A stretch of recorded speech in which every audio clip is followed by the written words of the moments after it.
नमस्कार दोस्तों, स्वागत है आपका फिर से हमारे चैनल बुक नूब दून पर। दोस्तों, बहुत सारे लोगों का यही कहना है और सोचना है कि प्रोडक्टिव बनने के लिए दिन रात मेहनत करनी पड़ती है, खुद को बेहद थकाना पड़ता है और सारे मजे छोड़कर सिर्फ काम में डूब जाना पड़ता है।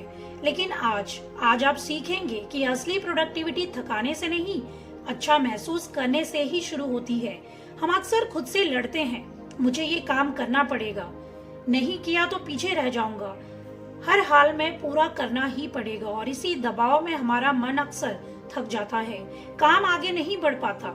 लेकिन फील गुड प्रोडक्टिविटी किताब कहती है, अगर आप अपने दिन में थोड़ी सी खुशी, थोड़ा सा खेल और थोड़ा सा हल्कापन जोड़ दें तो वही काम जिसे आप भारी समझते थे वो आपके लिए आसान हो जाएगा। आज की इस यात्रा में आप हर चैप्टर में यही सीखेंगे कि कैसे अपनी ऊर्जा जगानी है, कैसे रुकावटें हटानी है और कैसे अपनी प्रोडक्टिविटी को टिकाऊ बनाना है। और सबसे खास, हर चैप्टर जीवन के ऐसे राज खोलेगा जो शायद आपको कोई स्कूल, कोई गुरु या फिर कोई किताब पहले कभी नहीं बता पाई होगी। तो चलिए, आज आप सीखेंगे एक ऐसी प्रोडक्टिविटी जो आपको खुश भी रखेगी और आगे भी बढ़ाएगी। इस किताब में 3 पार्ट्स दिए गए हैं। पहला है ऊर्जा जगाओ, दूसरा रुकावटें हटाओ और तीसरा प्रोडक्टिविटी टिकाऊ बनाओ। और हर हिस्सा यही कहता है, अच्छा महसूस करके काम करो, यही असली पावर है। पार्ट 1, अपनी ऊर्जा जगाओ। काम में ऊर्जा नहीं है तो यह आपकी गलती नहीं, शायद आप गलत तरीके से काम कर रहे हैं। आप अब सीखेंगे कि मन की ऊर्जा कैसे जागती है। चैप्टर 1, खेल, प्ले। कई लोगों का ये सोचना है कि काम तभी सफल होता है जब वो गंभीर हो, लेकिन इस चैप्टर की सबसे गहरी बात यही है कि मन मजे में हो तो कठिन काम भी आसान लगते हैं। बचपन में सोचिए, आप घंटों खेलते थे, सीखते थे, दौड़ते थे, लेकिन कभी थकते नहीं थे। क्यों? क्योंकि आप खेल रहे थे, मन आपका खुला था, दिल हल्का था और दिमाग खुश था। अली अब्दाल कहते हैं, काम में वही खेल वाली भावना वापस डालो। मतलब काम में थोड़ी सी चमक जोड़ो, थोड़ी सी रचनात्मकता डालो। जैसे अगर आप पढ़ाई कर रहे हैं तो 5 मिनट का गेम टाइमर लगाओ। अगर आप लिखते हैं तो खुद को छोटे छोटे चैलेंजेस दो। अगर कोई भारी काम है तो उसे छोटे छोटे भागों में बांट दो। जब आप काम को खेल की तरह देखते हैं, मन आपका डरना छोड़ देता है, दिमाग उत्साहित हो जाता है और आप तनाव की बजाय ऊर्जा महसूस करने लगते हैं। इस चैप्टर की मुख्य सीखें यही हैं कि काम में मजा लाओ, काम अपने आप आसान हो जाएगा। जहां मन मुस्कुराता है वहीं से प्रोडक्टिविटी शुरू होती है। क्या आप जानते हैं कि असली ताकत शरीर में नहीं, हमारी भावनाओं में ही छुपी होती है। चैप्टर 2, शक्ति, पावर। इस चैप्टर का संदेश बेहद सिंपल है। काम तभी आगे बढ़ता है जब मन में पावर हो, शक्ति हो। और शक्ति कहाँ से आती है? ये आती है 3 जगह से। पहला, आपके क्यों से। अगर हमें पता ही नहीं कि हम काम क्यों कर रहे हैं तो मन थक जाता है, लेकिन जब हमारा उद्देश्य साफ होता है, ऊर्जा अपने आप बढ़ जाती है। दूसरी बात, छोटी छोटी जीतों से। बड़े लक्ष्य हमें डराते हैं, लेकिन छोटी छोटी जीत हमारे मन में खुशी जगाती है। यही छोटी जीत आगे की शक्ति बनती है। और तीसरा, अच्छे माहौल से। आपका कमरा, आपकी कुर्सी, आपकी नींद, आपका खाना, ये सब आपकी भावनाओं को सीधे प्रभावित करते हैं। एक आरामदायक माहौल मन को शांत और मजबूत बनाता है। इस चैप्टर की सीख यही है, उद्देश्य, छोटी जीतें, अच्छा माहौल, अगर ये तीनों मिल जाएं तो असली पावर आ जाती है। काम तभी होता है जब मन मजबूत हो और मन की मजबूती ही प्रोडक्टिविटी की असली जड़ होती है। अगर मैं आपसे ये कहूँ कि आपकी प्रोडक्टिविटी सिर्फ आपके ऊपर नहीं, आपके आसपास के लोगों पर भी निर्भर करती है, तो क्या आप मानेंगे? चैप्टर 3, लोग, पीपल। इंसान अकेला नहीं चल सकता। हमारी ऊर्जा पर सबसे बड़ा असर हमारे आसपास के लोगों का ही होता है। कुछ लोग ऐसे होते हैं जो हमसे बात करते ही हमारी ऊर्जा तुरंत बढ़ा देते हैं और कुछ लोग ऐसे होते हैं जिनसे मिलते ही थकान बढ़ जाती है। ये किताब कहती है कि सही लोगों का साथ आपकी प्रोडक्टिविटी का असली ईंधन है। अगर आपके आसपास सहयोगी, सकारात्मक और प्रेरित लोग होंगे तो आपका मन हल्का रहता है, आप खुलकर सोचते हैं, आप काम में मजा महसूस करते हैं। दूसरों की मदद करना भी आपके मन में ऊर्जा भरता है। जब आप किसी का बोझ हल्का करते हैं, आपके भीतर खुशी और विश्वास दोनों पैदा होते हैं। और हाँ, कभी कभी किसी साथी के साथ काम करना अकेले काम करने से कई गुना बेहतर होता है, क्योंकि ऊर्जा साझा करने से बढ़ती है। इस चैप्टर की सीख यही है कि सही लोगों को चुनो, गलत लोगों से दूर रहो और दूसरों की मदद करो। आपकी प्रोडक्टिविटी कई गुना बढ़ जाएगी।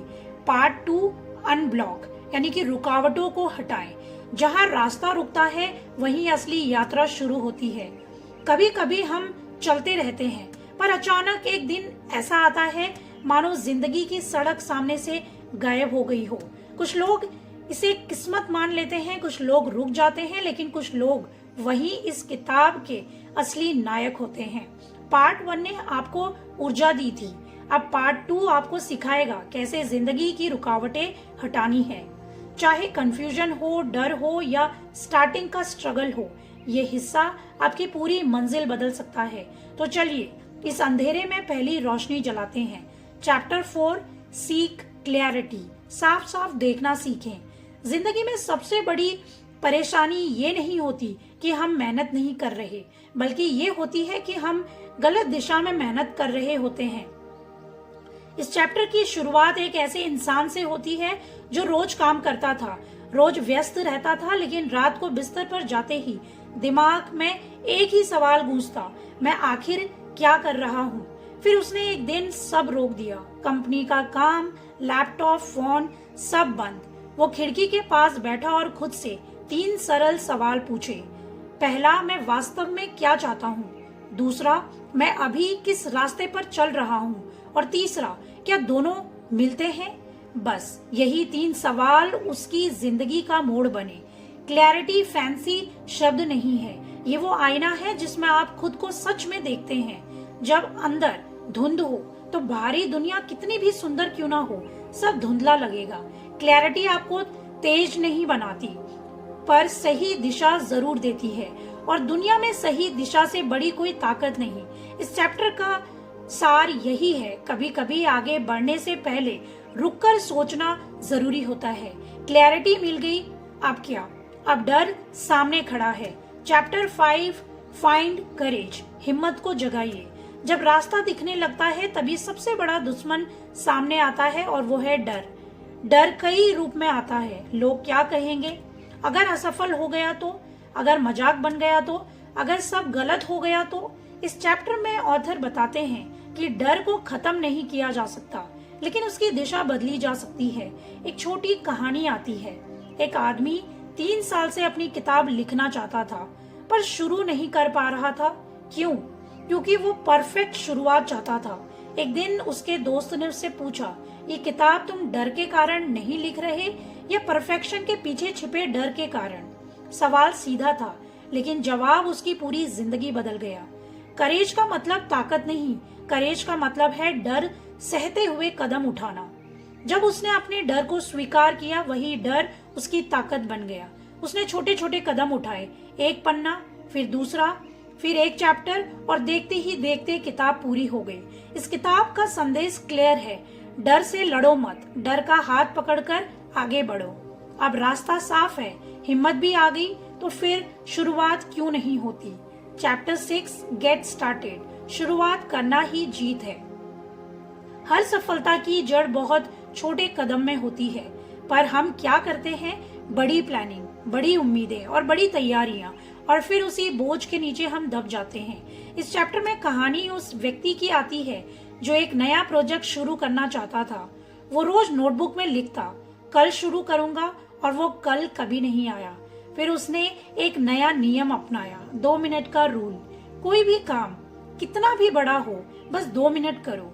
वो 2 मिनट धीरे धीरे 10 मिनट बने, फिर आधा घंटा, और फिर रोज की हैबिट बन गई।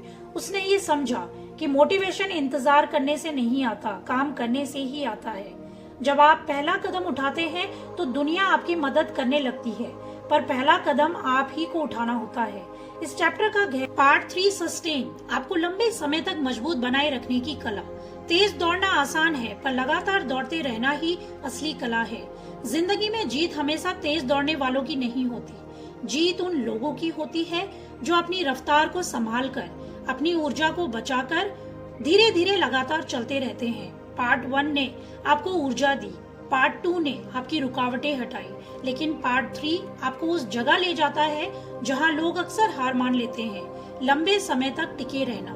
ये 3 चैप्टर्स आपको सिखाएंगे जिंदगी को कैसे संभालना है, कैसे रिचार्ज होना है और कैसे वो रास्ता चुनना है जो दिल को भी खुश करे और दिमाग को भी।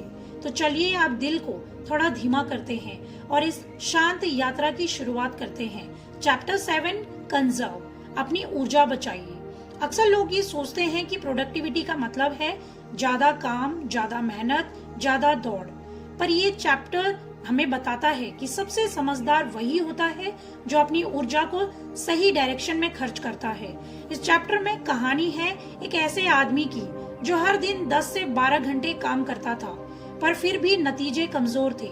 एक दिन उसने ये महसूस किया कि समस्या काम के समय की नहीं, समस्या ऊर्जा बर्बाद करने की थी। उसने अपने दिन को 2 हिस्सों में बांट दिया। पहला जरूरी काम और दूसरा शोर वाले काम। शोर वाले काम जैसे फोन की नोटिफिकेशन, बिना वजह मीटिंग्स या वो काम जो जरूरी तो नहीं बस आदत बन चुके थे।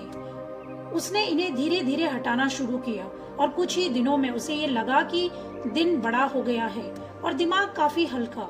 कंजर्व का मतलब आलस नहीं है, ये वो कला है जिसमें आप अपनी ऊर्जा उन चीजों पर खर्च करते हो जो वाकई मायने रखती हैं। इस चैप्टर का सार है कि स्मार्ट होना तेज होने से ज्यादा जरूरी है। ऊर्जा बच गई, पर अब इसे फिर से भरना भी तो है। चैप्टर 8, रिचार्ज, खुद को दोबारा जगाइए। हम अपनी जिंदगी में फोन, लैपटॉप, गाड़ी सबको रिचार्ज करते हैं, पर खुद को हम अक्सर भूल जाते हैं। इस चैप्टर में एक शानदार सच्चाई सामने आती है। थकान काम से नहीं होती, थकान खुद के लिए समय ना होने से होती है। लेखक बताते हैं कि रिचार्ज 3 तरह से होता है, शरीर से, मन से और दिल से। शरीर के लिए थोड़ी सी नींद, थोड़ा टहलना, हल्का सा स्ट्रेच, ये छोटे काम भी चमत्कार कर देते हैं। और मन के लिए डिजिटल ब्रेक लेना, सिर्फ 10 मिनट चुप रहना या फिर प्रकृति को देखना, ये दिमाग को रिसेट कर देते हैं। और दिल के लिए दोस्तों से बात करना, खाना बनाना, गाना सुनना या वो छोटा सा शौक जो हमें हमसे जोड़ता है। इस चैप्टर में एक खूबसूरत लाइन आती है, रिचार्ज लग्जरी नहीं है, ये जरूरत है। अगर आप रिचार्ज होंगे तभी आप लगातार आगे बढ़ पाएंगे। इसका मैसेज क्लियर है, खुद पर दया कीजिए, आप मशीन नहीं हैं। आप ऊर्जा बचाना और रिचार्ज करना सीख चुके हैं। अब सिर्फ एक आखिरी चीज बाकी है, सही दिशा। चैप्टर 9, अलाइन, अपनी जिंदगी को अपने दिल के साथ मिलाइए। ये इस पूरे पुस्तक का सबसे गहरा और सबसे खूबसूरत चैप्टर है। यहाँ लेखक बताते हैं कि जिंदगी आसान तब होती है जब अंदर की चाहत और बाहर का काम एक ही दिशा में बहे। अलाइन का मतलब है आप क्या कर रहे हैं और आप कौन हैं। दोनों एक दूसरे से लड़े नहीं बल्कि साथ चले। इस चैप्टर में एक सिंपल सा एग्जाम्पल आता है। एक महिला बड़ी कंपनी में काम करती थी, पैसा अच्छा था, पद अच्छा था, पर हर शाम उसे ये लगता था कि कुछ अधूरा है। एक दिन उसने ये सोचा, क्या मैं वही जिंदगी जी रही हूँ जो मेरा दिल सच में चाहता है। उसने अपने मूल्यों की एक सूची बनाई, ईमानदारी, रचनात्मकता, लोगों की मदद करना। फिर देखा कि उसकी नौकरी इनमें से किसी से भी मेल नहीं खाती। धीरे धीरे उसने रास्ता बदला और उसी जगह पहुंच गई जहां काम थकाता नहीं था बल्कि खुशी देता था। अलाइन का मतलब है अपना दिल, अपना समय, अपनी ऊर्जा उन चीजों में लगाओ जो आपको भीतर से जीवित रखती हैं। इस चैप्टर का मैसेज क्लियर है, सही दिशा में चलना तेज चलने से कहीं ज्यादा इम्पोर्टेंट है। इस चैप्टर के लास्ट वर्ड्स जो बताए गए हैं कि एक प्रोडक्टिविटी वैज्ञानिक की तरह सोचिए। जिंदगी में 2 तरह के लोग होते हैं, एक वो जो हर गलती पर खुद को दोष देते हैं और दूसरे वो जो हर गलती को एक छोटे प्रयोग की तरह देखते हैं। यह चैप्टर हमें यही सबसे बड़ी बात सिखाता है, अपनी जिंदगी को प्रयोगशाला समझो और खुद को वैज्ञानिक, क्योंकि वैज्ञानिक का काम होता है असफलता से डरना नहीं, उससे सीखना। वह नोट करते हैं कि मैंने क्या काम किया, क्या मुझे नया करना है और अगले दिन किस जोश के साथ करना है। इस चैप्टर में लेखक बताते हैं कि हम हर सुबह एक नया प्रयोग शुरू कर सकते हैं। आज आप जल्दी उठकर देखें, कल थोड़ी देर से सोकर देखें, आज 10 मिनट पढ़कर देखें, कल 20 मिनट लिखकर देखें। या छोटी छोटी कोशिशें मिलकर एक दिन आपकी पूरी जिंदगी बदल देती हैं। यह चैप्टर हमें सिखाता है कि सही तरीका नहीं मिलता, सही तरीका बनाया जाता है। वैज्ञानिक की तरह सोचने का मतलब है खुद को जज मत करो, हर दिन को डेटा मानो, हर छोटी कोशिश को एक्सपेरिमेंट मानो और हर असफलता से सीख लो। जब आप अपने जीवन को एक प्रयोग समझते हैं तो दबाव खत्म हो जाता है, डर कम हो जाता है और आगे बढ़ने की ताकत बहुत ज्यादा बढ़ जाती है। किताब की लास्ट लाइन एक तरह से पूरी बुक का सार है। आपको परफेक्ट नहीं बनना, आपको बस जिज्ञासु बनना है और शायद यही सबसे बड़ी प्रोडक्टिविटी है। जिज्ञासा के साथ जीना, सीखते रहना, गिरते रहना, उठते रहना और हर दिन खुद को कल से थोड़ा बेहतर बनाते रहना। दोस्तों, अगर आप यहाँ तक पहुँच चुके हैं तो इसका मतलब है कि आप अपनी जिंदगी में बदलाव लाना चाहते हैं, खुद को बेहतर बनाना चाहते हैं और यही आपको दूसरों से अलग करता है। आज की इस किताब ने हमें एक ही बड़ी बात समझाई, काम तब खूबसूरत बनता है जब हम अच्छा महसूस करते हुए उसे करते हैं। जब हम अपनी ऊर्जा जगाते हैं, अपने डर हटाते हैं, अपने रास्ते को अपने दिल के साथ जोड़ते हैं, तभी जिंदगी आसान भी होती है और खूबसूरत भी। याद रखिए, आपको परफेक्ट बनने की जरूरत नहीं है, आपको बस जिज्ञासु बनना है, सीखते रहना है और खुद को हर दिन थोड़ा सा बेहतर बनाना है। और अगर आज की ये यात्रा आपके दिल को छू गई हो, अगर एक भी लाइन ने आपको सोचने पर मजबूर किया हो, तो दोस्तों इस वीडियो को लाइक कर दीजिए, क्योंकि आपका एक छोटा सा लाइक हमारे लिए बहुत बड़ी ताकत बन जाता है। और चैनल को सब्सक्राइब जरूर कीजिए, क्योंकि हम आपके लिए ऐसी ही जिंदगी बदल देने वाली किताबें हर हफ्ते लेके आते हैं। और कमेंट में बताइए अगली कौन सी किताब की समरी आप सुनना चाहेंगे। आपका सुझाव ही हमारी अगली वीडियो का विषय बन सकता है। दोस्तों, अपना ध्यान रखिए, सीखते रहिए और याद रखिए, जिंदगी एक एक्सपेरिमेंट है और आप उसके साइंटिस्ट हैं। मिलते हैं अगली वीडियो में एक नई किताब, एक नई सीख और एक नए बदलाव के साथ। तब तक अपना ख्याल रखिए। Good luck.